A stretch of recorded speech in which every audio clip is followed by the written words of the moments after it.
Vamos, Sí, doctora. ok. Bueno, entonces les voy a compartir pantalla para que empecemos con la clase. Estábamos en las clases sobre las infecciones más frecuentes. Entonces hoy vamos a ver otra infección, la cuarta infección más frecuente, que son aquellas que están asociadas a los catéteres venosos centrales.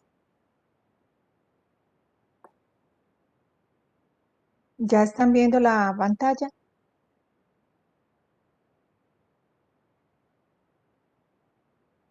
Bueno, entonces, esta infección es, Sí, doctora. listo, gracias. Esta infección es muy frecuente, pero es mucho más frecuente entre los niños que en los adultos. En los niños, sobre todo en las unidades de cuidado intensivo. Primero que todo, vamos a ubicarnos un poquito porque yo no sé qué tanto conocimiento tienen ustedes ya sobre los catéteres venosos centrales. ¿Ya han hablado de catéteres venosos centrales? ¿Los conocen o no?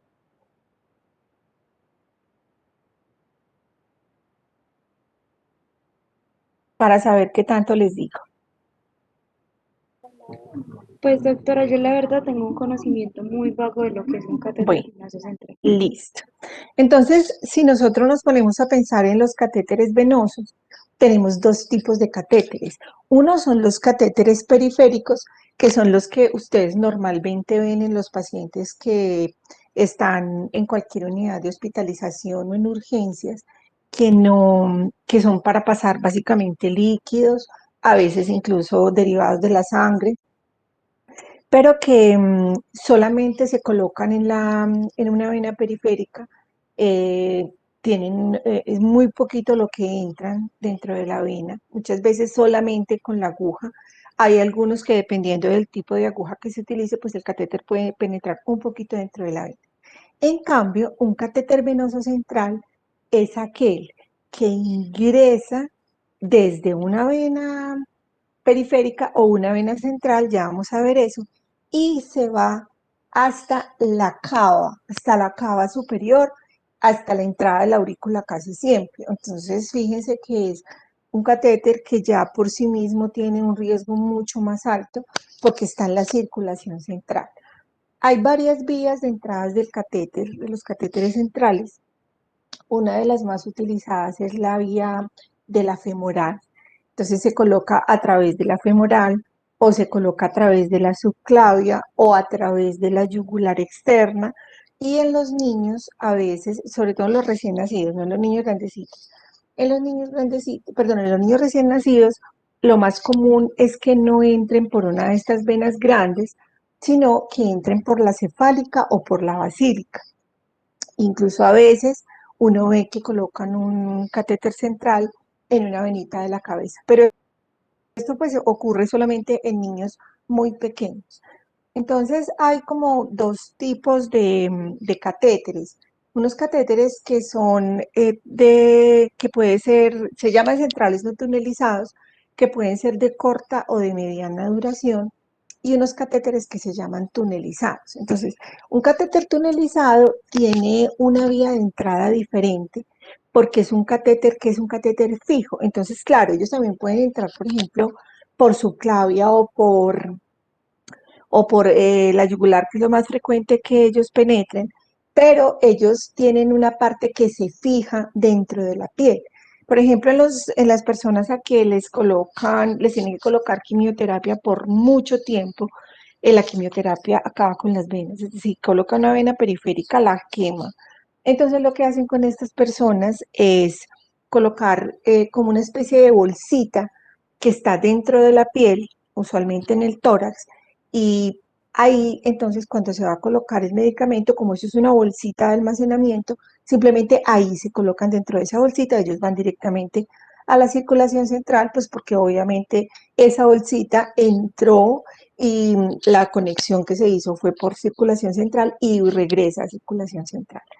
Bueno, entonces acá vemos lo otro que es importante es que los catéteres pueden ser unilumen o multilumen. ¿Eso qué quiere decir? Que tienen, por ejemplo, como una sola luz. Fíjense que ellos, esta es la parte que obviamente la que les estoy señalando, la que entra por la vena que vaya a entrar y que se va hasta la cava, esta es. Y esta parte tiene una sola luz, tiene solamente una luz. O sea que aquí solamente se puede conectar una sola cosa. Lo que pasa es que las conexiones que se les colocan a los catéteres, la conexión en sí misma puede ser como una llavecita que pueda tener varias vías. Entonces, aunque esta tenga una luz, se le puede colocar una llavecita en la cual una de las boquitas, de las bocas de las entradas de la llave, obviamente se pega aquí, pero ella puede tener otras dos para colocar al mismo tiempo, por ejemplo, líquidos y colocar medicamentos. Este, en cambio, es un catéter que es multilumen. Ustedes ven aquí el catéter, que es el que está entrando hasta una vena central, y acá ve que tiene, ¿cuántas luces tiene? ¿Cuántas le ven? Tres. Bueno, mira, aquí hay otra escondidita. Una, dos, tres y cuatro. Entonces, ¿por qué les menciono todo esto? Porque, en primer lugar, porque como factor de riesgo, el hecho de que entonces no se quede en una vena periférica, sino que ingrese hacia una vena central, que tenga un acceso directo a lo que pueda entrar a través de las luces del catéter directamente a la circulación. Entonces, por eso es que es un factor de riesgo muy importante para bacteremia y para sepsis, que están asociadas a los catéteres. Y así como les mencionaba ahora que en este que es de una sola lucecita, yo podría tener, por ejemplo, dos vías, porque tengo una llave que tiene dos entradas y en una entrada pongo una cosa y en otra entrada tengo otra. En este, imagínense cuántas vías podría llegar a tener. Obviamente este tipo de catéteres se colocan dependiendo de la gravedad del paciente, porque es un paciente que está muy grave y se necesitan muchas vías para múltiples cosas, pues obviamente se utiliza uno que sea multilumen. Este es el más de más luces, el de 4, pero puede haber de 3 y los más comunes son las de 2 luces.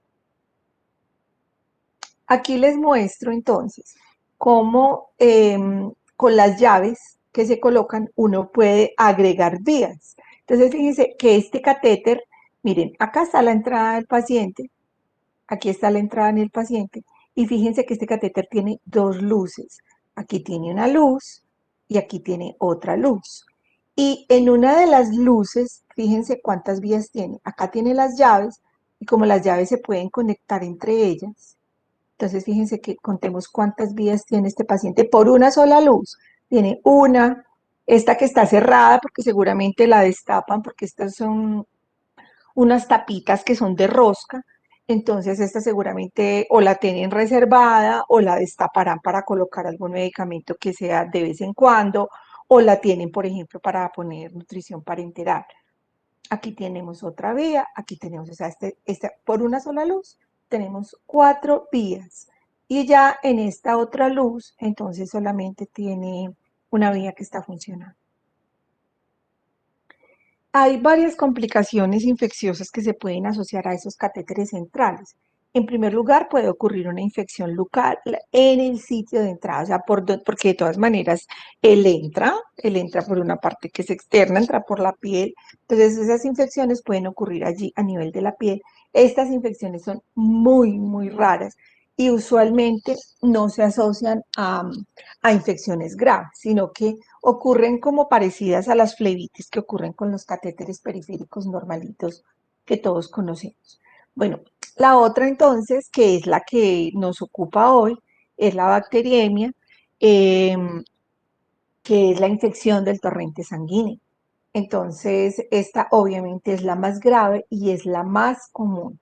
Y existen otras infecciones que pueden también estar asociadas a catéteres centrales, aunque afortunadamente son muy escasas. Por ejemplo, puede ocurrir una tromboflebitis séptica en la vena por donde entró, puede ocurrir endocarditis, pero pues obviamente estas endocarditis ocurren en pacientes que ya tienen daño en las válvulas. Entonces, claro, si hay daño en las válvulas, pues obviamente la colonización de una bacteria que llegue por ahí, que nos esté moviendo, es mucho más fácil y puede provocar una endocarditis.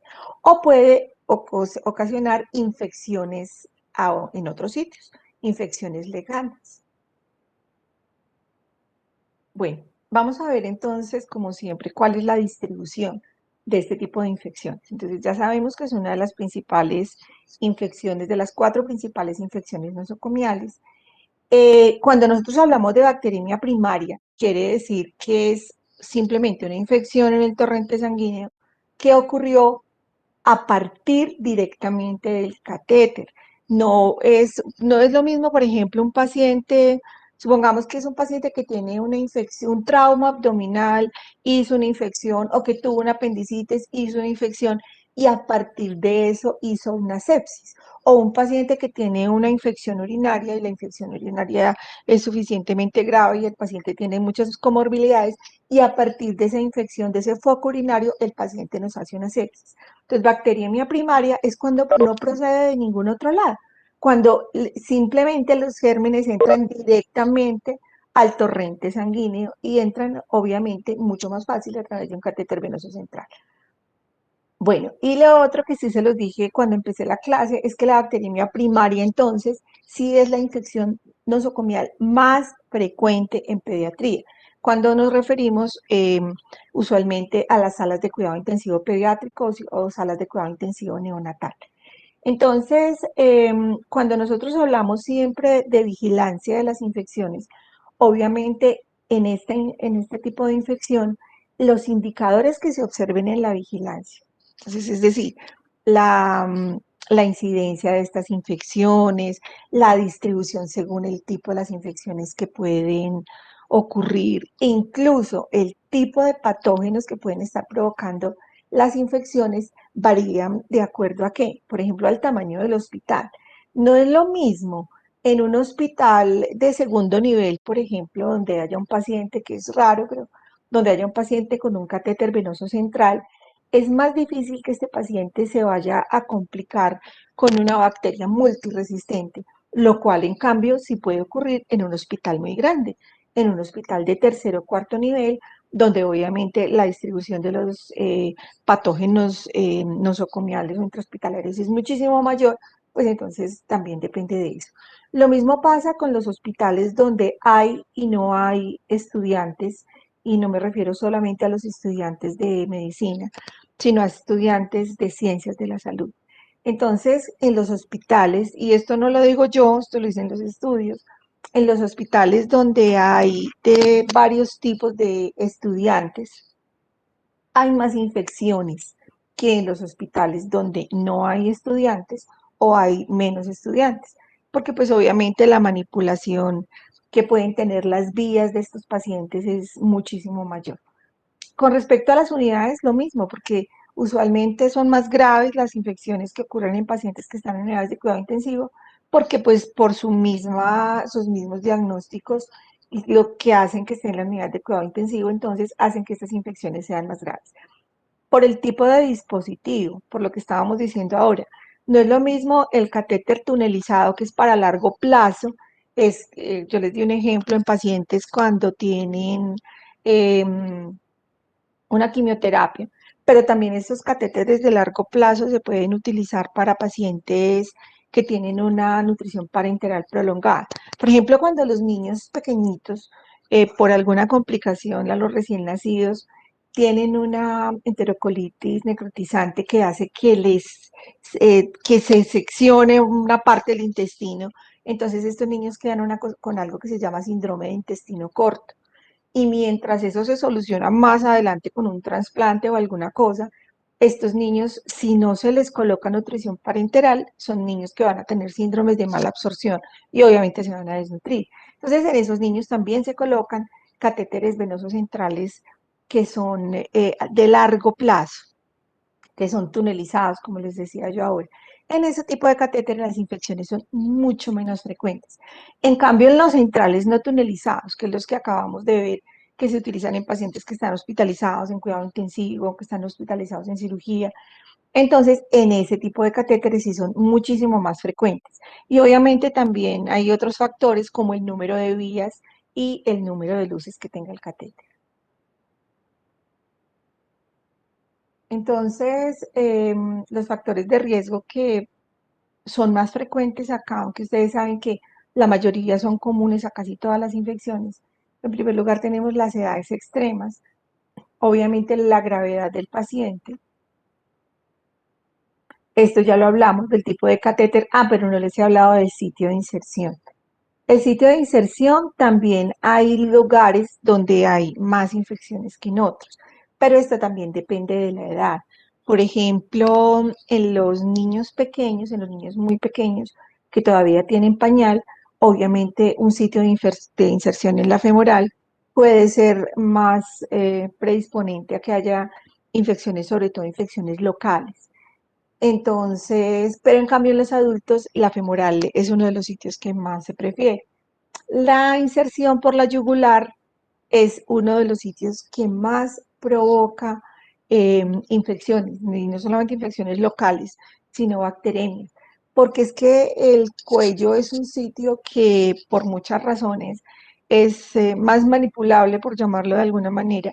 El paciente se toca más, todo el mundo lo toca más, el paciente se está moviendo, el paciente suda, el paciente mueve cuando se pone o cuando se quita ropa, entonces eso puede estar molestando la entrada del catéter en sitio de inserción.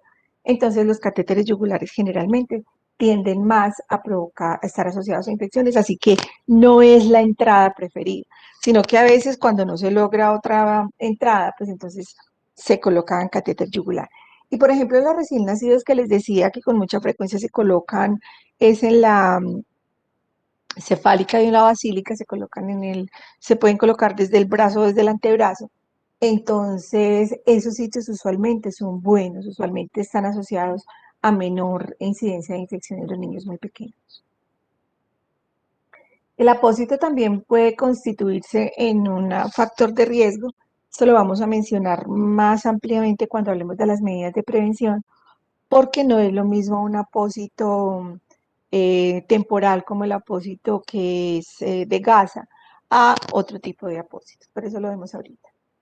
Bueno, la nutrición parenteral sí que es un factor de riesgo, porque imagínense ustedes un caldo de cultivo como la nutrición parenteral entrando por el catéter, eso es comida, son lípidos, sobre todo cuando es lipídica, porque pues hay una nutrición parenteral que tiene lípidos y una nutrición parenteral que no tiene lípidos. Pero cuando la nutrición parenteral tiene lípidos, eso, como les digo yo, eso es comida para las bacterias y sobre todo para la cándida, sobre todo para hongos como la cándida. Entonces también es un factor de riesgo. Ahorita vamos a ver cómo se maneja este factor de riesgo con las medidas de prevención. Una Siempre la pregunta. presionan. Dime. Es que no me quedó claro cuáles eran entonces los que tenían como más riesgo, los tunelizados o los no tunelizados. Bueno, los no tunelizados. Los no tunelizados que son los que les mostré al principio, que son de una luz o son de varias luces. Los tunelizados son los que se colocan como para nutrición parenteral a largo plazo, para quimioterapia, que algunos de ellos, les voy a decir algunos nombres, eso no lo tienen que aprender, pero por ejemplo hay uno que se llama Broviac, hay uno que se llama Higman, hay otro que se llama Portacat. Entonces, esos son los que son tunelizados. ¿Por qué se llaman tunelizados? Porque, por ejemplo, el catéter se inserta a través de la subclavia, supongamos, común y corriente, pero luego se hace un túnel en la piel para colocar ese depósito que es el que va a recibir las cosas. Entonces, es ese depósito que va a recibir la nutrición parenteral o los medicamentos y que los va a pasar a la circulación. Y eso sí está metidito en un túnel. Entonces, claro, al haber menos contacto, entonces la incidencia de infección es mucho menor. En cambio, los que acabamos de ver, que son los no tunelizados, que entran por la piel, por la femoral, por la subclavia, por la yugular, y entran directamente hasta muy cerquita a la cava o a la cava, entonces esos sí son de mayor riesgo. Ahora sí, Sí, doctora, muchas gracias. listo. Bueno, decíamos que los antibióticos siempre serán factor de riesgo para cualquier tipo de infección por la selección que ellos hacen de la flora. Bueno, obviamente aquí vamos a ver que dentro de las medidas de prevención es importantísimo la capacitación del personal encargado del manejo de los catéteres, porque eso sí se ha determinado en varios estudios que es un factor de riesgo muy claro. Precisamente por eso les decía ahora que dependiendo de las características de los hospitales donde hay muchos estudiantes y no, también eso es un factor de riesgo porque la gente tiene que estar capacitada para saber cómo manipular un catéter de estos. Con respecto a la patogénesis, cuando hablamos de las infecciones asociadas a catéter urinario, yo les dije que la patogénesis de estos catéteres era la misma. Hay un factor de riesgo que no se los mencioné, pero que se los menciono en este momento, que es la colonización. La colonización no es infección, pero la colonización consiste en que se identifiquen bacterias o que se identifiquen hongos a nivel de las vías de entrada del catéter o del sitio de inserción del catéter. Es decir, a nivel de las conexiones o a nivel del sitio de inserción. Entonces, cuando allí hay colonización bacteriana, obviamente el riesgo aumenta. Y obviamente también aumenta el microfilm, porque si hay bacterias que están ahí como a la entradita, entonces, por ejemplo, si están a la entrada de la piel, acuérdense que migran por fuera del catéter. Pero si nosotros estamos entrando esas bacterias por las conexiones, porque no se hace una adecuada limpieza de esas vías cuando se va a colocar algún medicamento, cuando se va a conectar alguna cosa, entonces, ¿qué pasa? Que las bacterias que hay allí, al ustedes colocar un medicamento, el personal de enfermería al colocar el medicamento, lo que hace es empujar esas bacterias, entonces, junto con el líquido que se está colocando, a la circulación directamente. Entonces, la colonización es un factor de riesgo súper importante acá. ¿Cómo se define la colonización? Simplemente es el crecimiento de unidades formadoras de colonias o en un segmento del catéter, en la inserción o en las conexiones. En un segmento del catéter es simplemente en cualquier parte del catéter, diferente a la inserción o a las conexiones. Bueno, entonces, ¿por qué ocurre en primer lugar colonización? Que es la que muchas veces nos lleva después a una bacteremia, a una infección del torrente sanguíneo. Entonces, obviamente, el factor de riesgo más grave aquí son las manos del personal sanitario. Pero de todas maneras, nosotros también contamos con la microflora de la piel que puede ingresar en el momento de la inserción, o como les decía ahora, es muy raro que después de la inserción ocurra, por ejemplo, una infección local y que sea causante de una bacteremia, pero puede ocurrir, aunque es muy raro. Pero en cambio, esa microflora de la piel sí puede crecer mucho en los apósitos cuando no se cambian en los momentos en que se deben cambiar, y entonces esa también es una causa de colonización. También la colonización puede ocurrir por la contaminación de las conexiones. Entonces, porque nosotros, pero fíjense que la vía es la misma. Tenemos las manos sucias, tenemos unos guantes que hemos utilizado para otras cosas y no solamente para manipular el catéter y ya están contaminados. Entonces, ¿qué hacemos? Que lleguen gérmenes a las conexiones y obviamente que empiecen a crecer allí y haya una colonización, porque ya dijimos que es la colonización es el crecimiento entonces de las unidades formadoras de colonia.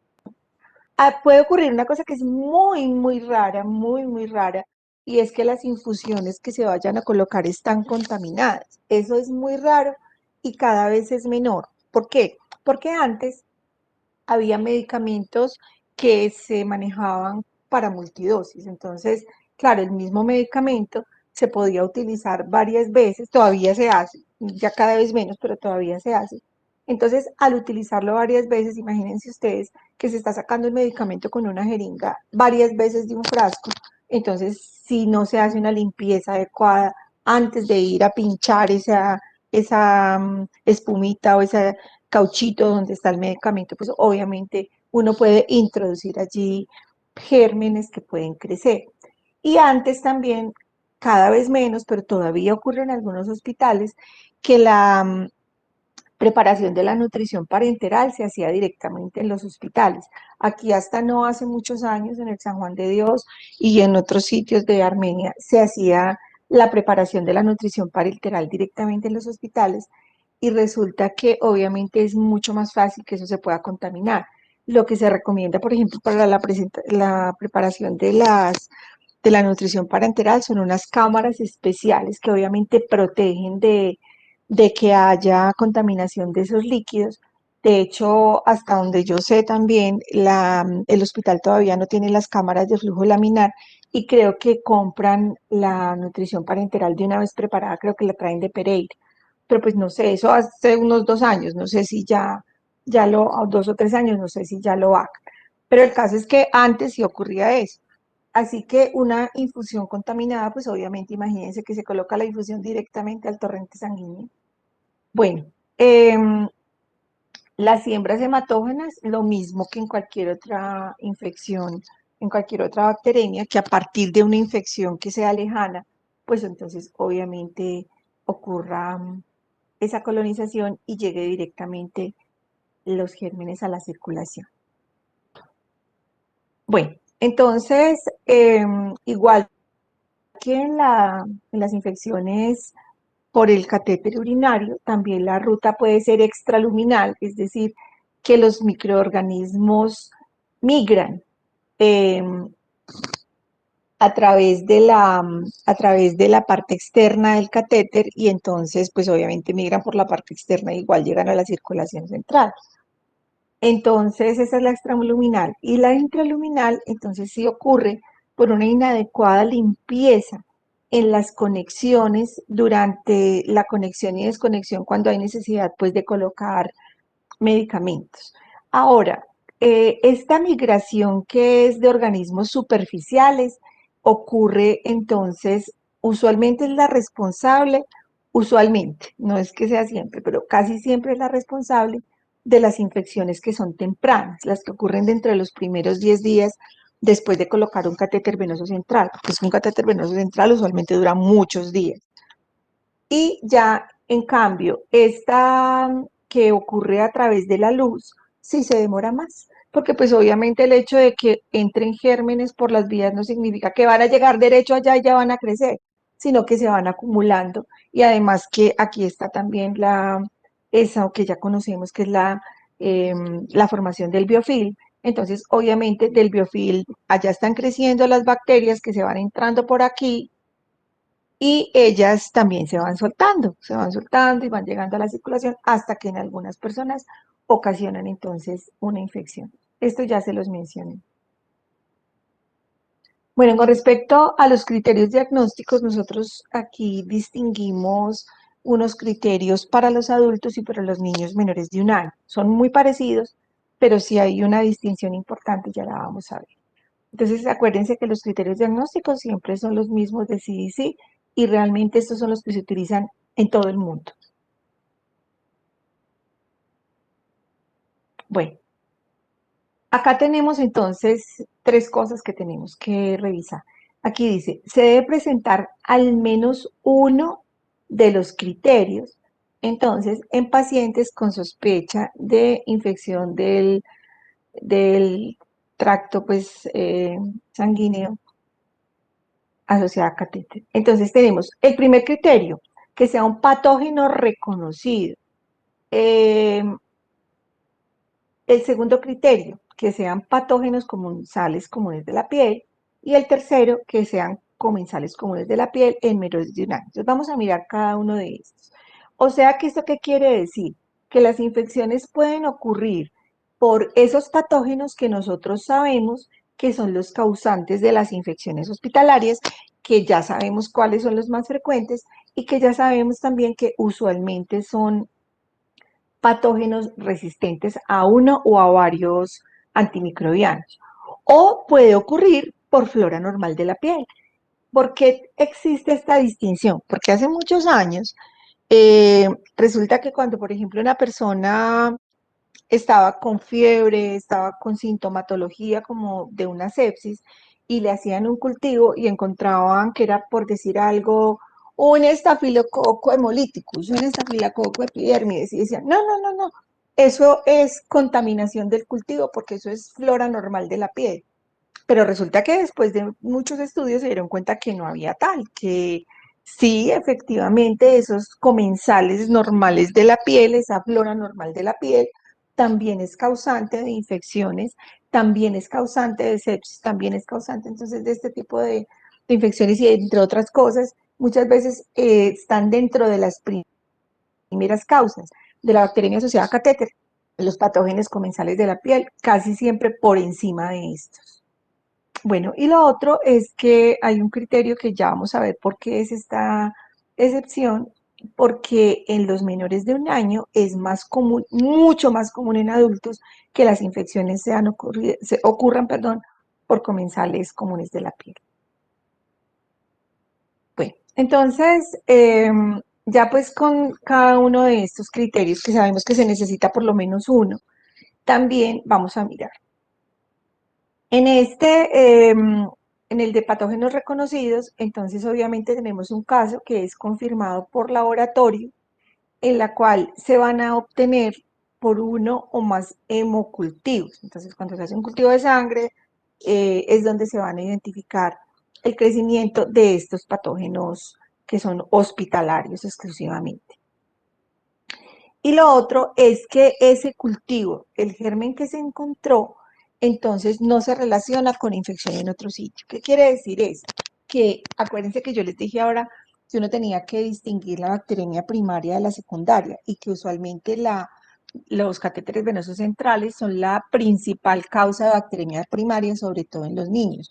Porque cuando hay infecciones en otros sitios, una infección urinaria, una infección abdominal, una infección de una cirugía cualquiera, entonces, y ocurre obviamente una sepsis, pues obviamente el germen se va a encontrar tanto en el sitio de la infección como en la sangre. Entonces, por eso dice que el germen que se cultivó en la sangre no se relaciona con infecciones en otro lugar. O sea, no hay ningún sitio aparente de infección que sea diferente a que el germen haya entrado a través del catéter venoso central.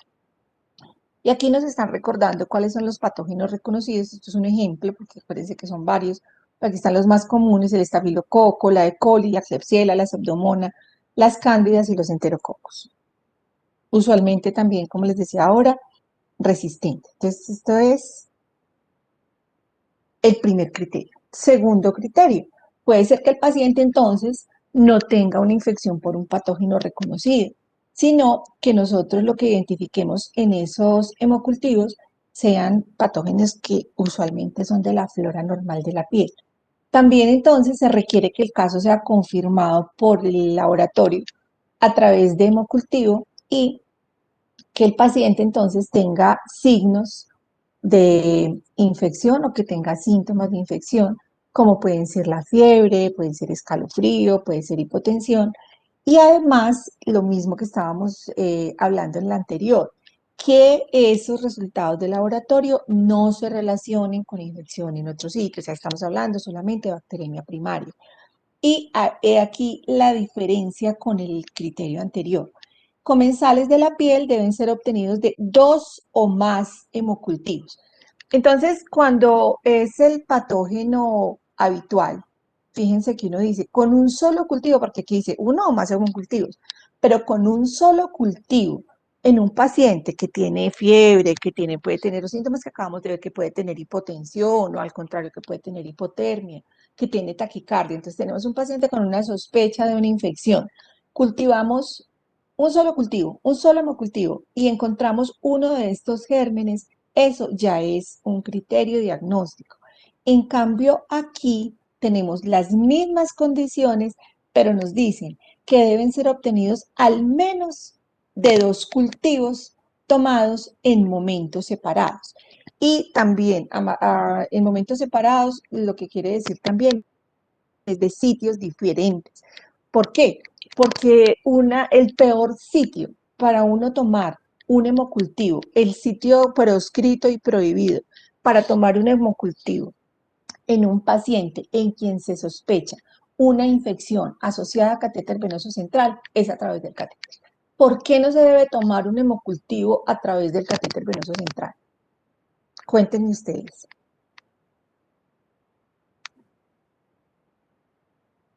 ¿Por qué piensan que no se debe tomar, no se puede tomar el hemocultivo a través del catéter? Porque es lo más fácil. Doctora, yo creo que porque puede estar contaminado el sitio de inserción del catéter. ¿Y por qué más, Juliana? porque también puede tener ya la biopelícula ahí formada. Esa es la principal razón, Juliana. Esa es la principal razón. Porque cuando ustedes están haciendo una presión negativa al sacar una muestra de sangre a través del catéter, ¿qué están aspirando? Biofil. Están aspirando, están sacando a las malas lo que está ya pegadito en las paredes de los catéteres. Entonces, eso no se debe hacer. Pero a veces lo hacen, pero entonces dicen, listo, pero de dos sitios separados. O sea, listo, lo sacó de allá, listo, no, pero como diagnóstico no se puede utilizar.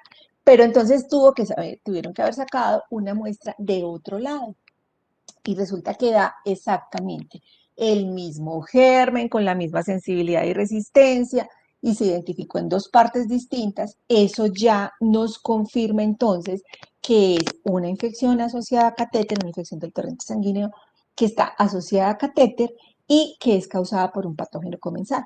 Porque es lo que les decía ahora, que por ejemplo el estafilococo epidermidis es uno de los más frecuentes que ocasiona bacterias asociadas a catéter, pero el médico tratante sí puede tener la duda, sobre todo si la muestra se sacó a través del catéter, pero si se obtuvieron entonces en dos momentos separados o en dos sitios separados los cultivos, teniendo en cuenta que al menos uno de ellos debe ser de una vena diferente a donde está colocado el catéter, entonces ahí sí se puede hacer el diagnóstico. Bueno. Bueno, esta es de la misma diapositiva, sino que yo la separé porque pues no es lo mismo cuando uno está presentando estos criterios en el tablero allá grande que aquí que se ve más chiquito y la separé. Entonces este es del mismo criterio 2, simplemente la separé porque son muchos los comensales comunes de la piel que pueden estar asociados entonces a las bacterias asociadas a catéter. Miremos algunos.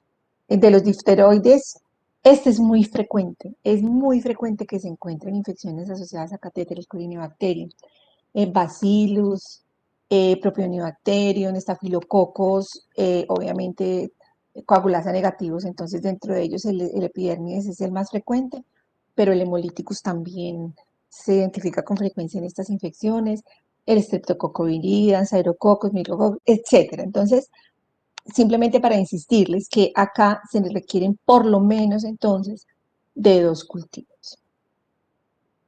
Y vemos acá en los niños menores de un año. Entonces, ¿qué pasa con los niños menores de un año? Que en los niños menores de un año, pues los criterios pueden ser los mismos, pero acá es simplemente para dos cosas. Lo primero es que ellos con mayor frecuencia pueden demostrar es menos evidente que puedan estar haciendo una sepsis. Entonces, en estos niños a veces no hay fiebre, a veces no hay fiebre, a veces hay hipotermia, a veces no hay alteración de la temperatura, pero es un recién nacido que empieza a tener apneas, o es un recién nacido que empieza a tener bradicardia, o es un recién nacido que tiene un color como grisáceo, como azulado. Las enfermeras en las notas de enfermería con mucha frecuencia, ellas identifican estos niños de inmediato. Por eso uno siempre se debe leer las notas de enfermería. A la mayor parte de los médicos no les gusta, pero uno se tiene que leer las notas de enfermería y sobre todo en pediatría. Entonces, ellas escriben, con mucha frecuencia uno ve que escriben como entre comillas o sin comillas, el niño se ve muy feíto. Así que hay que poner mucho cuidado porque los niños no pueden hacer como, no hacen muchas veces los muy chiquiticos, los menores de 2 meses, muchas veces como toda esa cosa florida de una infección que puede tener un adulto que se pone maluco, que le duele la cabeza, que empieza a tener fiebre, que empieza a tener náuseas, que empieza a tener taquicardia, una cantidad de cosas que en los niños son menos evidentes. El segundo criterio, igual que en los demás, que no exista una evidencia de una infección en otro sitio, que nosotros estemos hablando entonces de una bacteriemia primaria, porque no hay otro sitio de infección. Y obviamente los comensales de la piel, que ya habíamos visto, y que es importante tener en cuenta que no se nos olvide que tienen que ser por lo menos dos cultivos, porque ya cuando en un solo cultivo se identifica un germen que es hospitalario, pues obviamente no hay necesidad ya de ir a confirmar, pero entonces en estos sí necesitamos como tomar dos cultivos distintos. Doctora, una pregunta. Dime. Respecto a eso de los hemocultivos, o sea, primero se hace un hemocultivo de una parte, se espera y se hace el otro, en el mismo momento que se hace un solo Mira, hemocultivo se toman las dos muestras de diferentes partes. esa pregunta es muy importante porque esto yo lo saco, es decir, esto es del CDC, pero obviamente en los protocolos de vigilancia del Instituto Nacional de Salud están así. Entonces yo por eso se los saco como están ahí porque pues es una de las referencias. Pero esto es una traducción que no está bien hecha. Por eso es que yo siempre les aclaro que es en dos sitios separados. Entonces, esto está textual como está en el protocolo del Civigila, pero yo por eso siempre les aclaro que es en dos sitios separados, porque cuando ya uno conoce bien la guía del CDC, es que uno sabe que se deben hacer. Y de todas maneras, ¿por qué les digo yo que está mal hecha? Porque es que dice sitios o momentos separados y aquí solamente colocan los momentos. Porque, por ejemplo, hay personas que les sacan un cultivo y resulta que no lo pudieron, porque no pudieron. Entonces lo hacen hoy. Resulta que no pudieron definitivamente obtener otra vía, a veces en los niños eso es muy difícil, y sacan la muestra del catéter venoso central, pero eso no se debe hacer. Entonces, del laboratorio a las 24 horas, aunque no identifiquen qué es, sí identifican que hay crecimiento. Entonces, del laboratorio les dicen, hay crecimiento, inmediatamente se saca la otra muestra, pero ¿cómo se da? La tienen que sacar de otra parte. Entonces, esas cosas hay que tenerlas en cuenta. Para hacer el diagnóstico se necesitan dos cultivos, bien sea que se tomen en el mismo momento en sitios distintos, cuando uno está totalmente seguro de que la infección no es en otro sitio y que solamente es una bacteriemia que puede estar asociada al catéter, o en momentos separados. Ahora sí, Muchas gracias, doctora. listo. Bueno, entonces vamos directamente a la parte de prevención. Entonces, yo no sé por qué, espera un momentico, pues sí, ya sé, sí sé por qué, no me aparecía la primera. ¿Quién sabe qué le puse yo en animación? Miren que la primera estrategia que nos aparece en las normas del CDC es educación y entrenamiento de los trabajadores sanitarios. Es la primera, es importantísimo. Porque esta educación y entrenamiento de las personas no se trata solo del mantenimiento del catéter, sino de que sepan colocar muy bien un catéter y no todo el mundo está entrenado para colocar un catéter venoso central. De hecho, los catéteres venosos centrales casi siempre se colocan en el quirófano, se colocan en intensivos, a excepción de los catéteres venosos centrales de los recién nacidos, quienes más experiencia tienen para colocar estos catéteres a través de cefálica y basílica, definitivamente son las enfermeras jefes. Pero pues obviamente también los pediatras los colocan. Entonces es importantísimo el entrenamiento de los trabajadores, no solamente en las indicaciones. Ahorita vamos a ver una lista de chequeo que nos va a ayudar mucho con esto, porque no es solamente en colocarlo, sino en las indicaciones precisas para colocarlo. Bueno, seleccionar muy bien el tipo de catéter que se necesita y el sitio de inserción, porque ya sabemos que hay sitios de inserción que tienen un poquito más de riesgo que otros. Puede que no sea mucho la diferencia, pero sí existe menos riesgo, por ejemplo, en un catéter subclavio que en un catéter yugular. La selección del catéter también es importante, porque fíjense que uno, dependiendo de las necesidades del paciente, ustedes pueden pensar, no, pongamos de una vez un catéter que sea multilumen y resulta que ese paciente no va a necesitar muchas cosas, pero como tiene tantas vías, entonces aprovechan para empezar a utilizarlas y la incidencia de infección es mucho mayor en ellos. Así que elegir muy bien qué tipo de catéter se va a colocar. La higiene de las manos y la técnica séptica, tanto para la inserción como para la manipulación del catéter, máximas precauciones de barrera en el momento de la inserción, la preparación de la piel, los apósitos. Voy a leer rápido porque me voy a detener más en la lista de chequeo. La limpieza de los pacientes, los dispositivos de fijación del catéter, esos catéteres, acuérdense, igual que el catéter urinario, se deben fijar, porque si esos catéteres se empiezan a mover, en cualquier momento cuando uno menos piensa se queda con el catéter en la mano, o el paciente se mueve y el catéter se salió. Entonces tienen que quedar muy bien fijados. Vamos a hablar también de aquellos catéteres en quienes o el catéter o las conexiones a veces comercialmente se consiguen impregnadas con antimicrobianos o antisépticos. vamos a hablar de todo esto, de las profilaxis antibiótica sistémica, que no se recomienda, salvo en determinadas excepciones, sobre todo, por ejemplo, con pacientes de trasplante, de colocar, por ejemplo, ungüentos antibióticos antisépticos. Vimos en las normas generales desde las infecciones del sitio operatorio que esto no demuestra definitivamente a nivel local, un antibiótico no demuestra ninguna eficacia. Esto ya no se usa, pero se los tengo que mencionar, que es la profilaxis con bloqueo antibiótico, porque aunque ya no aparece en las recomendaciones, como les digo, no se usa, no se debe usar más que no se usa, pero hay algunas instituciones que sí las usan. ¿Y eso qué es lo del bloqueo antibiótico? Cuando, por ejemplo, hay hospitales en Europa, en Estados Unidos, ellos no vigilan la colonización. En Europa se vigila la colonización. De hecho, mi tesis doctoral, eh, uno de los puntos más importantes de mi tesis doctoral era la vigilancia de las inserciones y las conexiones, la vigilancia de la colonización. Y el producto al final fue como un algoritmo para mirar después de tantas colonizaciones, de que se hacen tantos cultivos y que se encuentra colonización, por ejemplo, de las conexiones, cuándo se debe retirar el catéter, porque se asocia inevitablemente con una bacteria.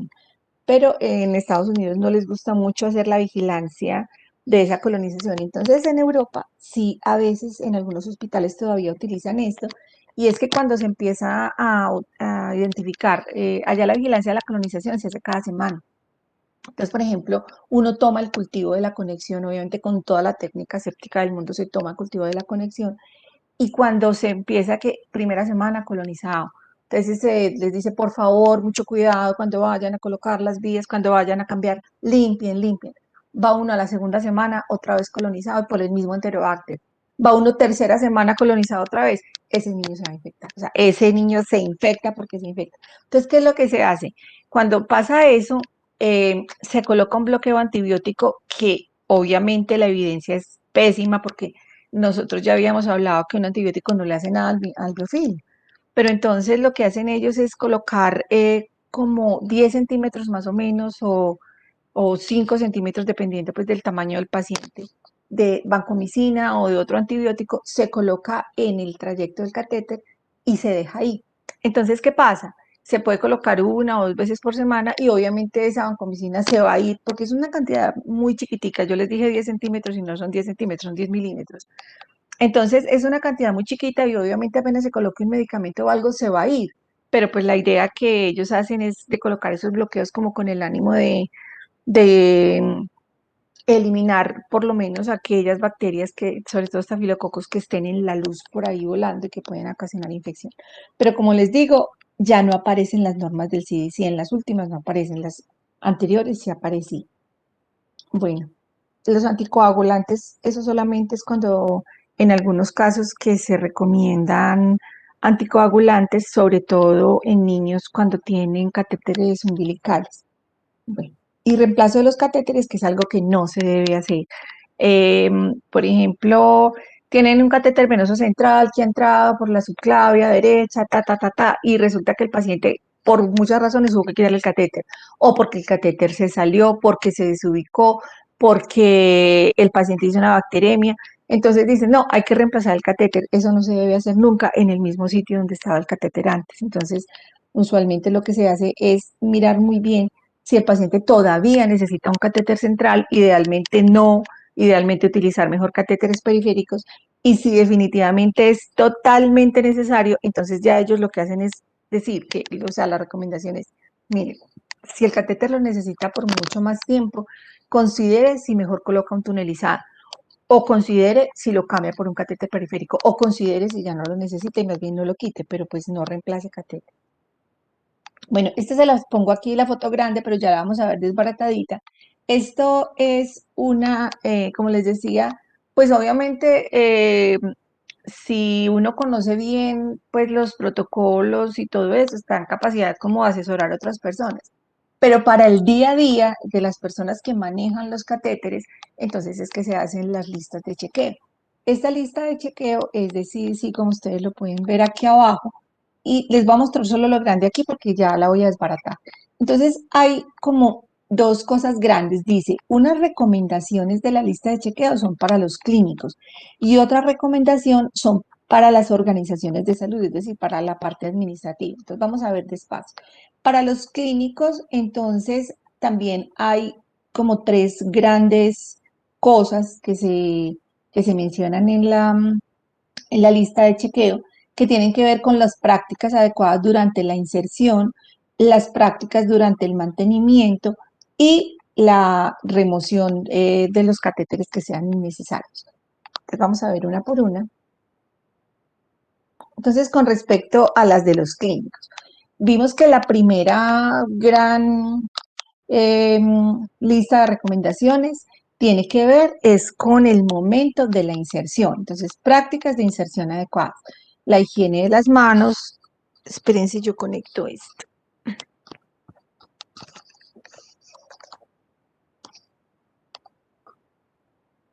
Bueno, la higiene de las manos antes de la inserción, de la higiene de las manos vamos a hablar mucho la semana entrante, toda la semana entrante. De la técnica aséptica, precauciones máximas de barrera, o sea, la técnica aséptica quiere decir que todo tiene que estar casi como en quirófano. Por eso es que muchas de las instituciones colocan estos catéteres en el quirófano o los colocan en las unidades de cuidado intensivo en una salita especial. O, por ejemplo, cuando se colocan en unidades de recién nacidos, también hay un sitio especial que es un sitio limpio por sí mismo, donde solamente se realizan procedimientos limpios para, pues para que evitar que haya alguna contaminación durante la inserción, que acuérdense que ya vimos que durante la inserción, cuando ocurren ese tipo de contaminaciones en ese momento, es las infecciones que ocurren sobre todo en los primeros 10 días después de colocados los catéteres. Precauciones máximas de barrera, ¿qué quiere decir? Por eso les digo, como si estuvieran en quirófano. Máscara, gorro, guantes, bata y todo, obviamente, estéril. Seleccionar el sitio, entonces la única salvedad que hacen ellos es que en pacientes adultos obesos hay que evitar el sitio femoral, aunque es uno de los sitios preferidos, pero cuando son obesos se debe evitar. Por lo mismo que pasa en el cuello, que es un sitio de mucho movimiento, de sudor, entonces es más fácil que el paciente tenga mugre ahí, que hay más fácil que haya bacterias. Lo mismo pasa con el sitio femoral cuando las personas son obesas. Bueno, entonces ellos recomiendan clorexidina alcohólica para hacer la limpieza de la piel, colocar apósitos de gasa estéril o apósitos semipermeables transparentes y estériles sobre el sitio de inserción. Entonces hay dos cosas que considerar acá. En primer lugar, el apósito de gasa. Entonces, no todos los apósitos de gasa que se usan en las instituciones son de gasa estéril. Puede ser gasa limpia, pero no siempre son de gasa estéril. Entonces, hay que tener en cuenta que sea gasa estéril. Los apósitos que son semipermeables son unos apósitos que son de diferentes materiales. Los más comunes son de poliuretano y son transparentes. Entonces, ¿qué permiten esos apósitos transparentes? Permiten que uno pueda observar directamente si, por ejemplo, está ocurriendo una infección local. Si uno está viendo que hay inflamación, que hay eritema, o muchas veces puede llegar a ocurrir que uno vea que hay pus. Entonces, eso permite el apósito semipermeable por un lado. Y por otro lado, el hecho de que la manipulación sea menor, porque en un apósito de gasita, pues obviamente es mucho más fácil que se esté tocando o por parte del paciente o por parte de las personas que lo están atendiendo. Es mucho más fácil de tapar cuando el paciente se va a bañar. Entonces, pues obviamente se preferirían los apósitos semipermeables, pero el problema de esto es que esto es costoso. Entonces, son muy poquitos los hospitales que realmente los utilizan. Y con respecto aprovecho a esto, que hay muchos laboratorios que venden estos apósitos semipermeables impregnados o con antisépticos o con antibióticos, pero lo que yo les decía el otro día, el problema es que esos antisépticos o antibióticos tienen una vida media útil, entonces eso puede servir para catéteres que vayan a durar poquito tiempo, porque eso se acaba, eso se va absorbiendo obviamente, eso se acaba, entonces queda simplemente un plástico ahí que pues tiene ventaja sobre el apósito de gasa estéril, pero lo que les quiero decir es que no hay evidencia que demuestre que sirven y que se recomiendan con antibiótico o con antisépticos. Sin embargo, ahorita vamos a ver una excepción, es decir, se pueden colocar, pero siempre en las guías uno lo que ve es, acuérdense que eso es muy costoso, entonces se tiene que mirar el costo-beneficio si le da o no, y si no, pues no los coloque con impregnación de antisépticos, sino normalitos, semipermeables, preferibles sobre los de gas. Acá está. En pacientes adultos, es decir, a partir de los 18 años, apósitos impregnados, pero únicamente con clorexidina.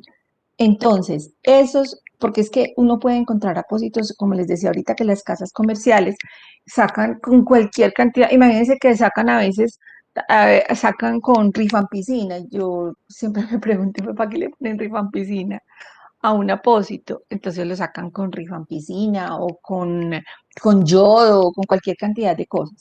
Entonces lo que nos están diciendo acá en CDC es que solamente están aprobados algunos que están impregnados con clorexidina y no todos, simplemente los que tengan la aprobación por la FDA, que han demostrado que reducen entonces en catéteres no tunelizados, reducen las infecciones. Pero ¿cuál es la condición que ellos colocan? Y que si no, mejor no se coloquen. Ellos dicen, a menos que la instalación demuestre éxito en la prevención con las prácticas normales. ¿Esto qué quiere decir? Que si, por ejemplo, las personas que manipulan los catéteres o las personas que atienden a estos pacientes que tienen catéteres se están confiando por el hecho de que están colocando apósitos con clorexidina, se están confiando y están descuidando las otras normas de manipulación de las vías, de manipulación de las conexiones, de técnica estéril para todo esto. Si se están descuidando las otras normas, esto no sirve para nada. Entonces, por eso ellos dicen que se tiene que demostrar que haya éxito con las prácticas normales, por un lado. Y por otro lado, ellos también dicen, miren, esto es muy costoso, entonces sí, está bien, eso está demostrado que sirve. Pero si ustedes, entonces fíjense que tienen como esas dos excepciones. Uno, si ustedes no logran demostrar que hacen todo bien, no vale la pena que le metan plata a eso. Y por otro lado también dicen, y si ustedes demuestran que tienen un muy buen control de infecciones con las prácticas normales, pues entonces no los utilicen. ¿Sí les queda como claro esas dos cosas? O sea que de una u otra manera nos están diciendo, mire, son muy caros, así que enfóquese en todas las medidas, pero sí, sí los puede utilizar, si tiene plata con qué. Eso es lo que nos están diciendo básicamente con esto. Pero lo otro que nos están diciendo es que es únicamente en adultos. ¿Por qué? Yo les mencionaba esta semana que, porque esto está hecho en los Estados Unidos, que en los Estados Unidos no les gusta utilizar clorexidina para los niños, mientras que los europeos utilizan clorexidina desde los recién nacidos porque ellos han demostrado que nunca tienen complicaciones, pero en Estados Unidos no. Entonces, por eso es que ellos dicen que solo a partir de los 18 años. Bueno, esto con respecto ya al mantenimiento, entonces siempre cumplir con los requisitos de higiene de las manos. Los niños que sean mayores de 2 meses, entonces bañarlos diario. Hay una clorexidina que no es alcohólica, sino que es jabonosa, que viene en una concentración muy, muy, muy bajita. Entonces eso es algo así como un jabón que es con un antiséptico, pero pues con clorexidina. El puerto de acceso, entonces, que se debe limpiar siempre, se debe desinfectar. Los puertos de acceso son lo que yo les estaba hablando, de las vías, de las conexiones. Cada que se vaya a colocar un medicamento, cada que se vaya a desconectar o conectar, entonces siempre desinfectarlo adecuadamente y utilizar únicamente dispositivos estériles para acceder a los catéteres. Bueno, cuando los apósitos, sobre todo cuando hablamos de apósitos de gasa, como les decía yo, que son los que más frecuentemente se usan, porque es a los que la mayoría de los países tenemos acceso porque son más baratos.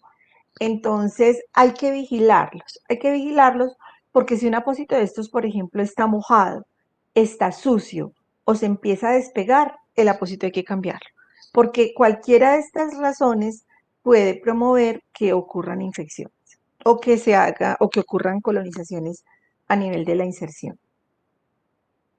Bueno, ahora, de rutina, ¿cuándo se hace? Entonces, lo primero que nos dicen es, mire, no espere las recomendaciones para el cambio de apósito de rutina. Si ocurre una de estas cosas, cámbielo ahí mismo. Si usted lo cambió esta mañana y por la tarde resulta que era un catéter femoral en un niño y por la tarde se le salió la orina al niño y mojó el catéter con orina, pues le toca, perdón, el apósito, le toca cambiar el apósito, perdón, aunque lo haya cambiado por la mañana. Pero en general, lo que se recomienda es, sin esta excepción, se recomienda que los apósitos de gasa se cambien más o menos cada 2 días y los sepipermeables, por eso les decía que son mejores porque pues no hay que estarlos cambiando, entonces se cambian cada 7 días.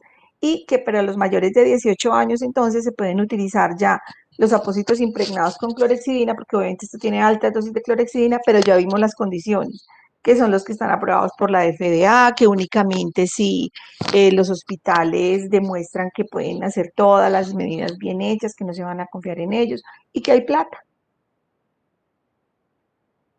Y la última para los clínicos entonces tiene que ver con el manejo apropiado de las líneas centrales. En primer lugar, entonces, tener en cuenta los sistemas. El cambio de los sistemas debe ser no más allá de 4 días, o sea, que no deben tener 4 días. Ahora, ¿qué es sistema?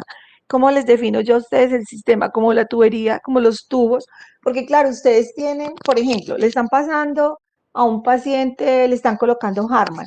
Entonces, claro, ustedes tienen la bolsa de Harman y tienen el sistema, que son todos los tubos que vienen y que se conectan a las vías del catéter. Entonces, a eso me refiero yo con los sistemas. ¿Qué pasa con esos sistemas? Entonces, que hay que cambiarlos no más de cada 4 días, o sea que máximo cada 3 días según esto.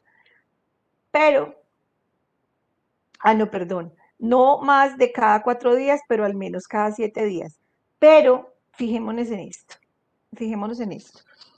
Entonces, ¿qué pasa? Cuando los pacientes, por ejemplo, se les están pasando soluciones que pueden ser un medio de cultivo de cualquier tipo, bien sea nutrición parenteral o bien sea productos derivados de la sangre, entonces el sistema se debe cambiar cada 24 horas.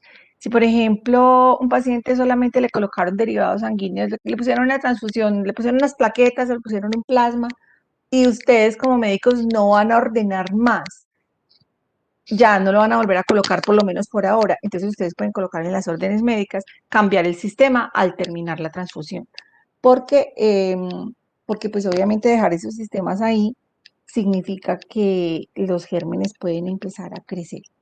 Y el propofol es un sedante que es muy potente, entonces, y que requiere de vigilancia estricta de los pacientes porque si no pueden hacer una depresión respiratoria.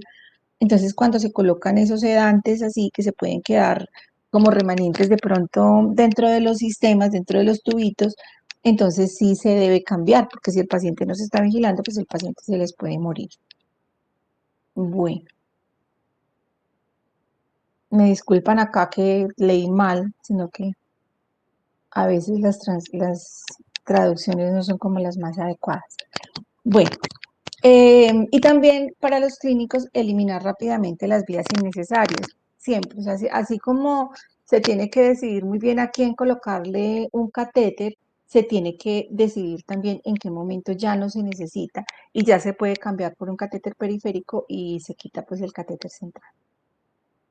Ya esto es como para los administradores, para las organizaciones de salud. Entonces habíamos visto que obviamente ellos tienen que verificar que se haga una capacitación no solamente inicial, sino que se esté recordando a las personas y particularmente a los clínicos y a las enfermeras, que son los que manejan, insertan y manipulan y mantienen los catéteres, sobre las indicaciones entonces para colocarlos, los procedimientos, que existan protocolos para la inserción y el mantenimiento y que obviamente se vigile que las instituciones tengan comités de infecciones hospitalarias y que realicen unas medidas adecuadas de prevención.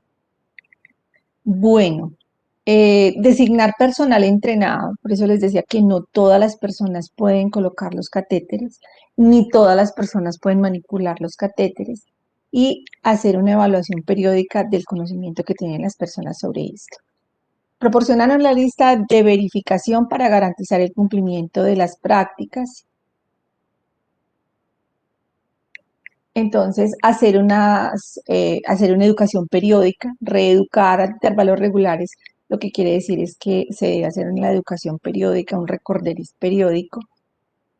Capacitar para detener la inserción si no se siguen los procedimientos adecuados. Entonces, por ejemplo, se rompió la técnica o les dio por colocar un catéter a las carreras en urgencias sin todas las medidas de barrera, entonces hágale el favor y suspenden este procedimiento porque aquí no se puede hacer. Vamos a cumplir con todos los requerimientos para no ir a provocar una infección en este paciente. Esto sí es muy difícil. Garantizar un acceso eficiente a los suministros. Eso es muy difícil cuando se trata de países pobres como nosotros, porque pues no siempre están todas las cosas que uno requiere, pero pues hay que tratar, por eso se los dicen a ellos, por eso se los dicen a la Organización de Salud. No son los médicos ni las enfermeras los que tienen que estar corriendo, buscando en un piso y en el otro a ver si están las cosas, sino que deben garantizar que exista un acceso de todos los suministros necesarios en los sitios designados para la colocación de los catéteres. Bueno, estos son unas estrategias del CDC que ellos colocan como suplementarias para consideración de cada institución, es decir, cada institución debe decidir si las utiliza o no. Esta, ya las mencioné al principio, de los catéteres impregnados con antimicrobianos antisépticos, dejan que cada institución decida, porque pues ya sabemos que esto es muy caro y que realmente la eficacia pues no es tan diferente a la de los otros cuando se manejan bien adecuadamente. Lo mismo las tapitas de las vías, las tapitas de esos puertos, que hay diferentes tipos de tapitas. Hay algunas que son así como rosquitas, otras no tienen rosca, sino que simplemente al final de las tapitas hay es un cauchito que se pincha con aguja cada que se va a colocar un medicamento y que simplemente pues se hace limpieza primero. Entonces por eso ellos dicen que ya es consideración de cada institución si las quiere utilizar. Pero la consideración es la misma que se debe tener en cuenta para los apósitos impregnados con clorexidina que ellos dicen. Solamente cosas que estén recomendadas por ejemplo, por la FDA, en nuestro caso, que el INVIMA haya revisado todas las condiciones y que digan, mire, sí se puede utilizar. Y por otro lado, que se considere si realmente el hospital, con todas las medidas que está haciendo, está logrando contener las infecciones y las está logrando controlar. Bueno, esto es todo con respecto a las infecciones asociadas a catéter. ¿Alguna pregunta hasta acá? Porque les voy a mostrar otra cosa. Doctora, entonces, en conclusión, cuando, o sea, digamos que uno tiene o evidencia o vio que el catéter se contaminó como tal, o sea, que el apósito no estaba y no sé, el paciente o algún contaminante entró en contacto muy cercano con el catéter, ¿uno ahí lo debería cambiar o qué debería hacer? O sea, ¿cuándo uno debe cambiar ese No, catéter central? no.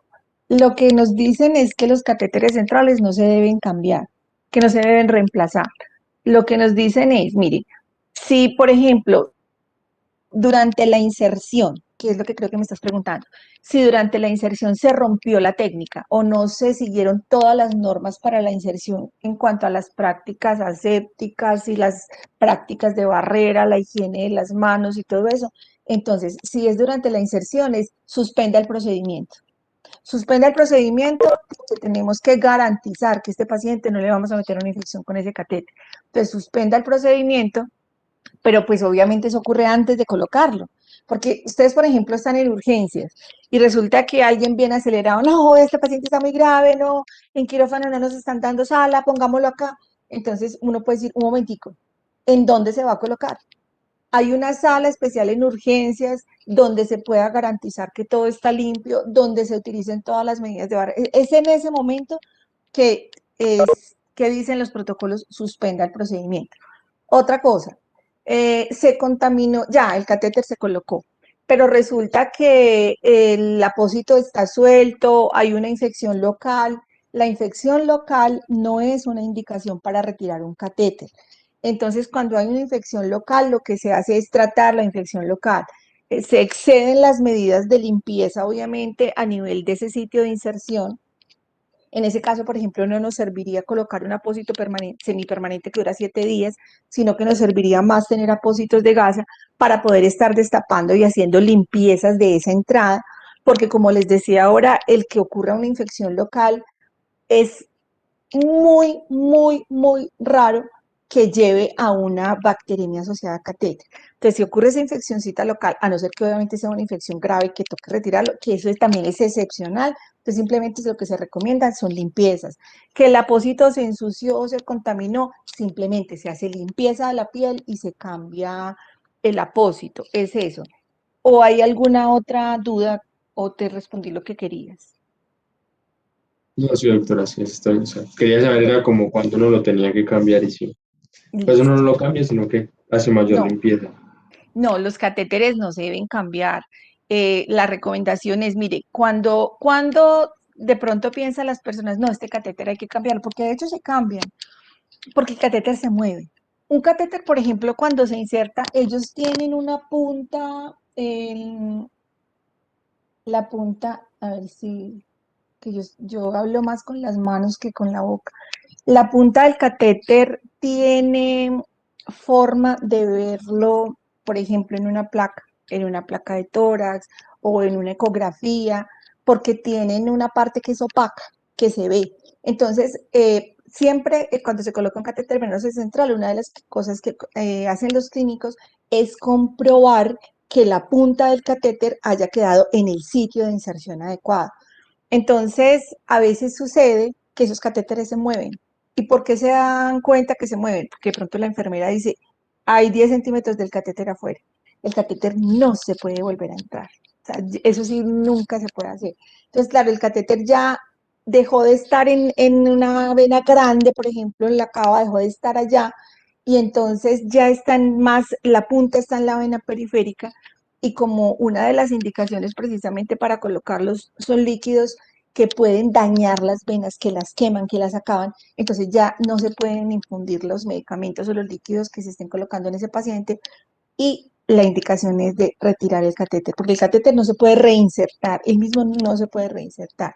Entonces, en esos casos, cuando el paciente todavía está muy, muy grave y definitivamente necesita un catéter venoso central, lo que se hace es que se coloca un nuevo catéter, pero por otro sitio. Eso es lo que dicen las normas internacionales, que no se recomienda volverlo a colocar en el mismo sitio donde estaba. Eso es lo que puede pasar. Ahora, lo otro que puede pasar es que la primera consideración que se hace es, por favor, revisen las indicaciones.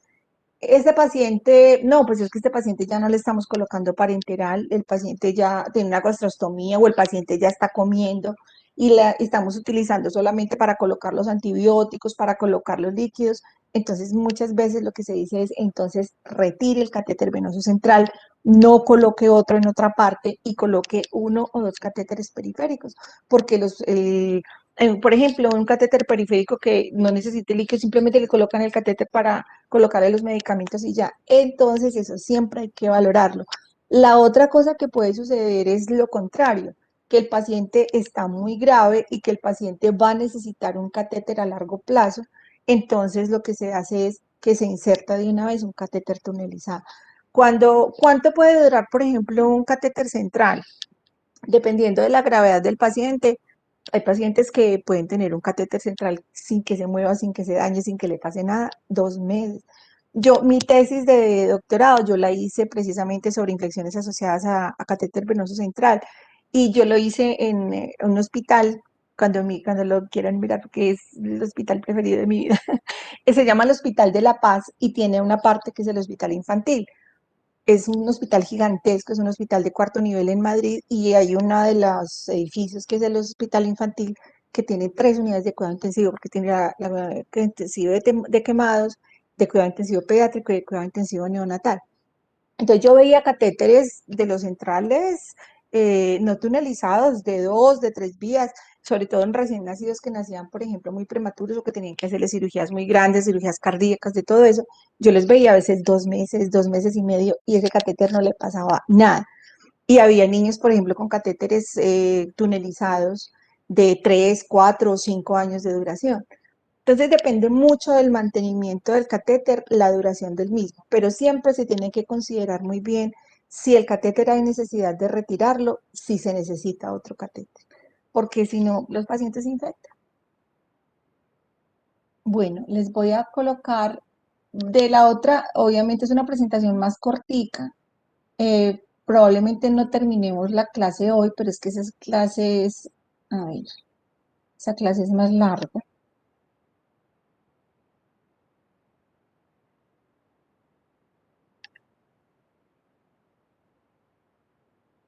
Bueno, resulta que ya vimos, ay, qué pena, yo no pregunté, ¿había alguna otra pregunta sobre la infección asociada a catéter?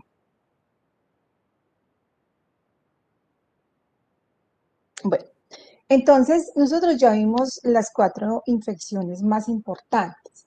Ahora vamos a ver algo que se llaman precauciones estándar. Entonces vamos a empezar, en esto vamos a estar por ahí 2 semanas, por eso les digo que hoy no terminamos.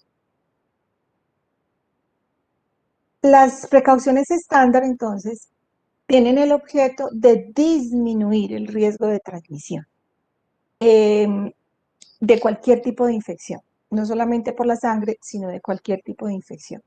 Y obviamente causadas por patógenos hospitalarios de fuentes que uno conozca o que no conozca, porque pues a veces, la mayor parte de las veces uno no conoce las fuentes, el paciente se infecta y uno dice, pero este paciente, ¿por qué se infectó? Y a veces ocurren brotes, por eso les digo que uno tiene, es muy importante la vigilancia de los microorganismos, porque ocurren brotes, entonces de pronto uno se da cuenta que ya van 4 recién nacidos o que van 4 pacientes en cirugía en este mes que han tenido una infección por una Klebsiella pneumoniae resistente a meropenema, ta. Es el mismo perfil, es el mismo bicho el que está provocando las infecciones. Entonces, pero uno usualmente no sabe cuál es la fuente y toca empezar a buscar cuál es la fuente de esa infección. Bueno, se refiere entonces a las precauciones básicas. A ver, yo pongo esto. Ay, no.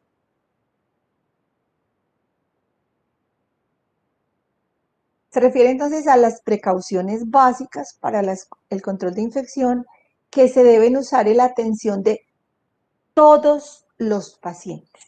Esto no significa que uno en todos los pacientes tenga que utilizar al mismo tiempo todas las precauciones estándar, pero lo que nos quiere decir es que en todos los pacientes nosotros tenemos que tener en cuenta si necesitamos y qué precauciones necesitamos utilizar.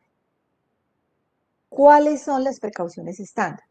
En primer lugar tenemos la higiene de las manos, en segundo lugar tenemos el equipo de protección personal, hay unas normas de precaución que se llaman prevención de pinchazo de aguja y lesiones con otros instrumentos cortantes, la higiene respiratoria de etiqueta de la tos y la limpieza ambiental.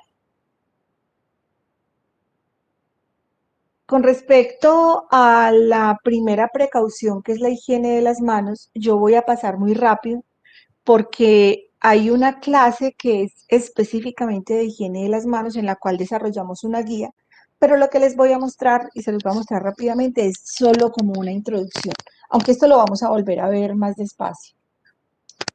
Primero, es el componente principal de las precauciones estándar. Yo no sé si ustedes se han dado cuenta que yo en cada una de las clases que les he dado hasta ahora, les he dicho, la principal medida para el control de las infecciones asociadas a la atención se llama higiene de las manos. Entonces es el componente principal de las precauciones estándar.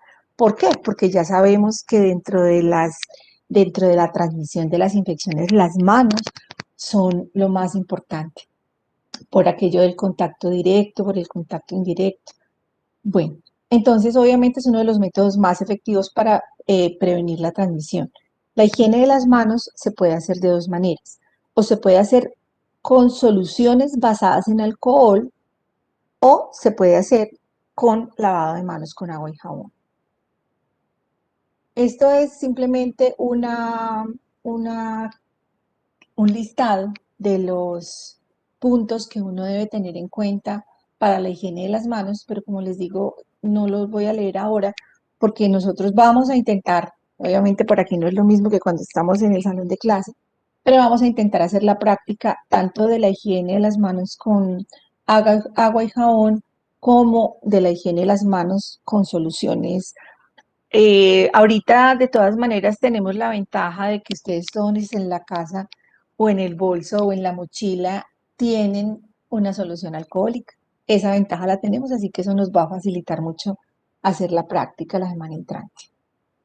Lo que sí les quiero llamar la atención acá dentro de las precauciones estándar, entonces, es que uno tiene que tener, todas las personas de una institución, todos los trabajadores de la salud deben estar capacitados en cuáles son los pasos y aquellos puntos que deben tener en cuenta para realizar la higiene de las manos. Entonces aquí por eso decimos o frotándose con una solución basada en alcohol o lavándose las manos.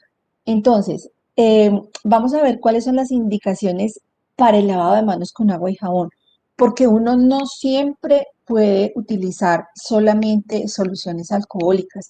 Entonces, el lavado de manos con agua y jabón se hace en condiciones muy específicas. En primer lugar, si están sucias.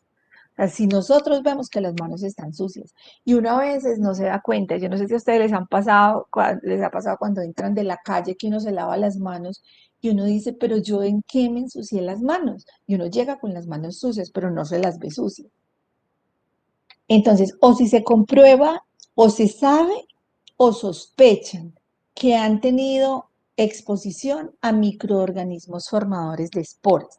No sé si ustedes, por ejemplo, tuvieron un contacto con un paciente con un tosedor crónico y no saben, porque le van a hacer apenas estudio, si ese paciente es un paciente que puede tener una tuberculosis de base o que sí tiene una tuberculosis que está recién diagnosticada, que todavía no se le ha empezado tratamiento o apenas se le está empezando el tratamiento.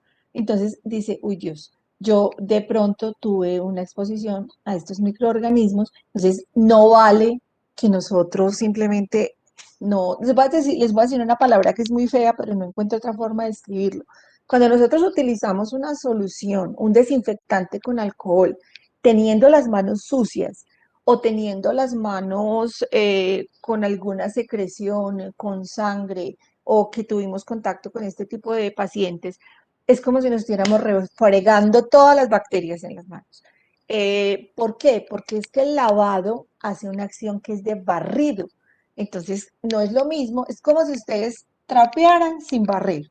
Es exactamente eso lo que describe, que ustedes utilicen una solución alcohólica cuando tienen las manos sucias o cuando las tienen contaminadas con alguna cosa que pudo tener un patógeno, con alguna secreción. Es lo mismo que si ustedes llegaran, su mamá les dijera, hoy les tocó arreglar el cuarto, y ustedes llegaran y trapearan sin barrer. Es exactamente lo mismo. Imagínense cómo va a salir ese trapero, re sucio, y el piso no les va a quedar limpio. Es lo mismo que nosotros hacemos. Así que por eso es que existen unas indicaciones muy precisas para utilizar solamente agua y jabón. Si los recursos lo permiten, realice el frotado de manos con preparaciones a base de alcohol. Nunca después del lavado con agua y jabón. No se necesita. Yo no tengo que lavarme las manos con agua y jabón y después ir a utilizar una solución alcohólica. O utilizo un método o utilizo el otro, pero no los dos. Pero obviamente en aquellos sitios donde se puede, hay que tener esas soluciones lo más cerca posible de los pacientes. Así que si nosotros tenemos solamente un tarro que está a la entrada, por ejemplo, de la sala de cirugía, no, del piso de cirugía, eso no nos sirve para nada, porque nosotros necesitamos es tener el acceso a estas soluciones cerca a los pacientes. Entonces, por eso decimos que estos desinfectantes deben estar disponibles, pero en el lugar de atención de los pacientes. Y lo otro que a veces no es fácil de conseguir es que tengamos lavamanos donde los necesitamos en las instituciones. Bueno, después hablamos de las condiciones para el lavado de las manos. Una medida general es que si nosotros tenemos heridas en la piel, las debemos cubrir antes de ir a tener contacto con los pacientes, debemos poner curitas. No se deben llevar puestas joyas durante las actividades laborales y mucho menos uñas largas. Vamos a mirar despacio entonces también la semana entrante los 5 momentos para higiene de las manos. Ahora les explico al final qué vamos a hacer con respecto a esto. Entonces existen 5 momentos en donde se indica la higiene de las manos con soluciones alcohólicas. Obviamente teniendo en cuenta las excepciones del lavado de las manos. Vamos a mirar también los pósters de la técnica, cómo se debe realizar, cuáles son los pasos para hacerla. Porque una de las cosas que a mí, obviamente, pues existen muchas técnicas, pero pues yo siempre les enseño y nosotros siempre en las comunidades donde trabajamos solamente hablamos de la técnica de la Organización Mundial de la Salud, porque es la misma técnica del CDC, porque es la técnica que se ha demostrado con evidencia que deja las manos limpias. Así que vamos a mirarla también. Y entonces ya pasando de ese tema, pasamos a la segunda medida de las precauciones estándar, que es el equipo de protección personal. Entonces, yo sé que pasé muy por encima de la higiene de las manos, que es la medida más importante, pero precisamente por importante van a ver todas las actividades que vamos a tener que hacer la otra semana con respecto solo a la higiene de las manos. Entonces, con respecto al equipo de protección personal, que ustedes siempre lo van a encontrar simplemente como EPP, hay que evaluar, yo les decía ahora, aunque las medidas de protección personal se indican en todos los pacientes, lo que quiere decir es que las tenemos que tener en cuenta para la atención de todos los pacientes, pero tenemos que evaluar cuáles son las que se utilizan dependiendo del riesgo de exposición que vayamos a tener durante la atención de un paciente. Entonces, dependiendo de ese riesgo de exposición, se selecciona las EPP de acuerdo a esa evaluación. ¿Cuáles son esas cosas que hacen parte del equipo de protección personal? En primer lugar, los guantes, en segundo lugar, las batas, en tercer lugar, las máscaras y en cuarto lugar, la protección ocular o los protectores faciales, las caretas. Bueno, con respecto a los guantes, entonces, en primer lugar, hay que tener en cuenta en qué momentos se utilizan los guantes. Los guantes obviamente se utilizan para prevenir contaminación cuando, por ejemplo, tenemos contacto directo con sangre, tenemos contacto directo con fluidos corporales, con líquido amniótico, con orina, con cualquier fluido corporal, con mucosas, con piel no intacta, es decir, heridas, piensa en heridas quirúrgicas o heridas traumáticas, o cualquier otro material que sea potencialmente infeccioso. Entonces, en esos casos, el personal sanitario utiliza el equipo de protección personal. Fíjense que yo les estoy hablando aquí más de protección del personal sanitario que de los pacientes, porque estamos mirando el riesgo para el personal y por eso es el equipo de protección que ustedes deben utilizar. En segundo lugar, entonces primero cuando tenemos contacto con cualquier de estas cosas, lo otro es que nosotros sepamos que los pacientes o se les ha comprobado que tienen una colonización o se les ha comprobado que tienen una infección que se transmite por rutas de contacto. ¿Eso qué quiere decir? Acuérdense cuando estuvimos viendo al principio la cadena epidemiológica de la infección, que existen diferentes formas de transmisión, diferentes vías de transmisión de los microorganismos en las infecciones. Entonces decíamos que una era por goticas, otra era por vía aérea o por aire, y la otra era por contacto, que podría ser por contacto directo o por contacto indirecto. Hay infecciones que se transmiten directamente por contacto, por el hecho de que ustedes cojan, pongan las manos en algún lado donde hay un germen patógeno, donde hay un paciente que está infectado, ustedes pueden adquirir ese microorganismo a través de las manos y se pueden no solamente infectar, sino provocar una infección cruzada en otras personas. Entonces, cuando nosotros tenemos pacientes que tienen infecciones que se transmiten por contacto, nos están diciendo, debemos utilizar guantes. Entonces, yo sé que hay un paciente que tiene una infección por Staphylococcus aureus meticilin resistente. Obviamente es una infección que se transmite por contacto. Que tenemos por virus sincitial respiratorio, etcétera. Entonces, después vemos ejemplos más, cuando veamos las normas de aislamiento de acuerdo a la vía de transmisión, nos extendemos un poquito más. Por eso les digo que lo de hoy es muy general. O también cuando nosotros vamos a utilizar las manos para tocar equipo que puede estar contaminado o porque visiblemente lo estamos viendo contaminado. O sea, aquí lo que estamos haciendo nosotros es poniéndonos guantes para protegernos de infecciones.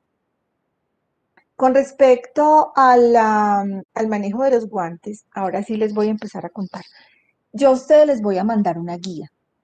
En esa guía hay una serie de referencias que yo ahí les coloco. Esta parte la van a estudiar de tal referencia, esta parte la van a utilizar de tal referencia, porque hay muchísimos documentos de la Organización Mundial de la Salud que están relacionados con esto, porque si ustedes recuerdan dentro del programa de, de vigilancia, perdón, del programa de seguridad del paciente, uno de los retos era atención limpia, es atención segura.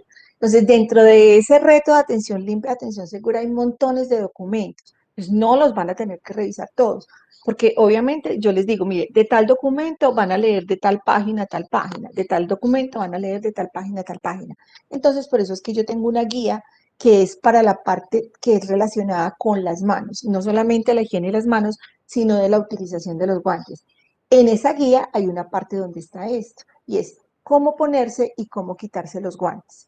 Como yo normalmente esta práctica la hago en clase, pues aquí va a ser mucho más difícil porque aunque ustedes todos me prendan el video, para mí va a ser mucho más difícil porque yo en clase lo que hago es que me muevo entre todos y estoy mirando cómo se están poniendo los guantes, cómo se le están quitando, cómo están haciendo la técnica de higiene de las manos. Entonces, lo que vamos a hacer acá es que ustedes van a resolver esa guía y al final hay una tarea que ustedes me van a tener que subir en la plataforma, pero entonces yo esta semana la programo y les digo, mire, en la plataforma ya está la tarea. La tarea consiste en que ustedes en su casa, con la guía que tienen de la Organización Mundial de la Salud, van a hacer higiene de las manos, van a hacer lavado de manos con agua y jabón, van a hacer la colocación y la retirada de los guantes y eso lo van a hacer, lo van a grabar y eso yo lo voy a evaluar y eso es parte de la calificación, porque en el acta de concertación hay una partecita que es de la calificación de unos talleres que vamos a hacer con respecto a la parte de infecciones asociadas a la atención. Entonces me toca mirarlos así, es la única manera de que yo los pueda evaluar para mirar si lo están haciendo bien, si están cometiendo algún error.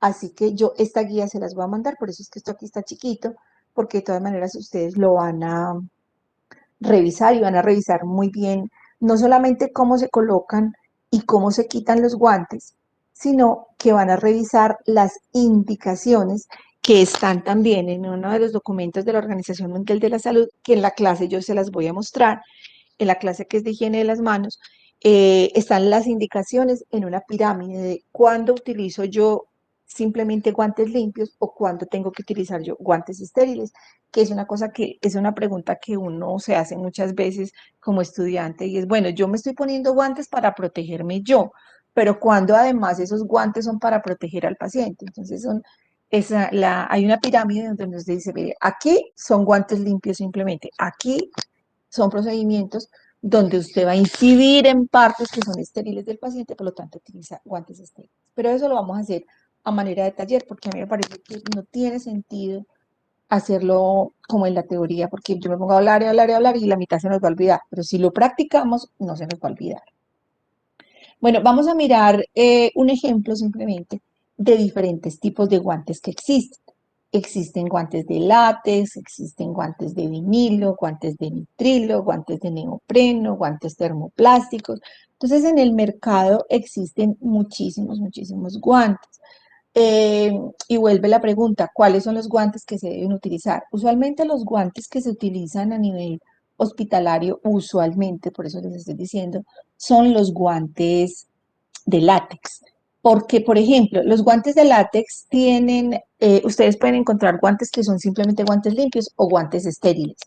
Pero los guantes de látex tienen la ventaja de que tienen muy buena protección para patógenos, por lo tanto, los protegen a ustedes y protegen a los pacientes cuando estamos trabajando con guantes estériles y vamos a llegar a sitios estériles. Si lo que nosotros vamos a hacer es revisar una herida quirúrgica y tenemos la duda de que el paciente tenga una infección o no, no necesitamos guantes estériles para eso. Pero si ustedes van a colocar un catéter o van a ayudar a colocar un catéter central, tienen que utilizar guantes estériles. Si ustedes van a hacer un procedimiento quirúrgico, tienen que utilizar guantes estériles. Pero si es otro tipo de procedimientos, no. Los de vinilo también tienen protección contra, por ejemplo, estos son guantes de vinilo, estos son guantes de nitrilo. Ellos también tienen buena protección para patógenos. ¿Cuál es el problema? Que, por un lado, la protección puede ser inferior con respecto a la duración en el tiempo. Lo otro es que los más fáciles para que se parecen más a las manos de nosotros y que uno no tiene problema con la sensibilidad y con todas las cosas que está haciendo son los de látex. Pero obviamente hay personas que son alérgicas al látex, como yo, por ejemplo. Entonces, cuando hay alergia al látex, toca necesariamente utilizar de vinilo o de nitrilo. Los de nitrilo son más gruesos, si ustedes los han utilizado de pronto son más gruesos, entonces pues obviamente no es lo mismo el guante de látex, que es mucho más delgaditico. Bueno, dentro de este equipo de protección personal, entonces también tenemos la protección facial, que puede ser simplemente las mascarillas, puede ser una pantalla, que uno las conoce más fácil pues como caretas, pero el nombre técnico de esto es una pantalla facial.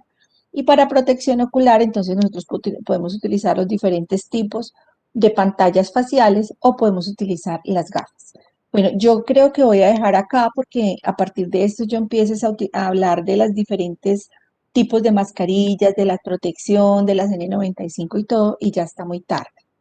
Entonces, vamos a dejar acá, sino que yo empecé de todas formas porque, como les estaba diciendo ahora, esta es una clase que es larga, porque son una clase, lo de precauciones estándar, vamos a estar como 2 semanas, creo yo, en precauciones estándar. Entonces, por eso vamos a dejar aquí. Hoy solamente les hablé como de lo más general de la higiene de las manos. Entonces, lo que vamos a hacer el lunes es terminar la parte de precauciones estándar, por lo menos lo general, y ya les indico cómo empezamos a trabajar.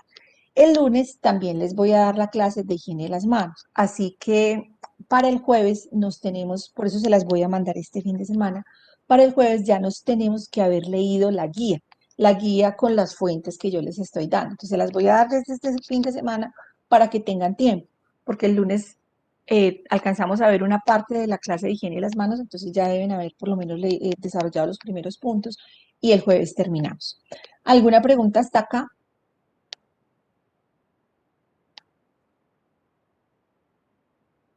¿Algún comentario? ¿O ya muchas ganas de almuerzo?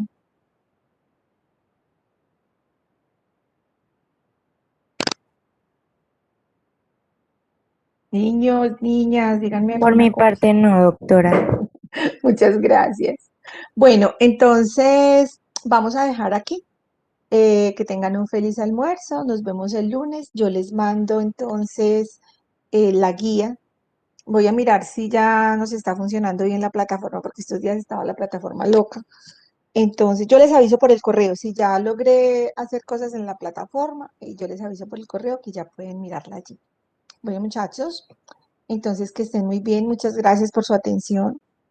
Me dan un Luego, segundito. doctora. Denme un segundito. Yo le tomo pantallazo a esto, por favor.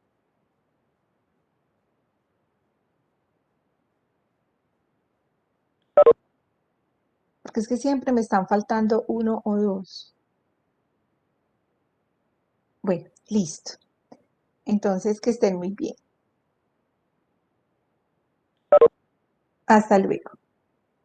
Gracias, doctora. Gracias, doctora. Hasta luego. Bueno.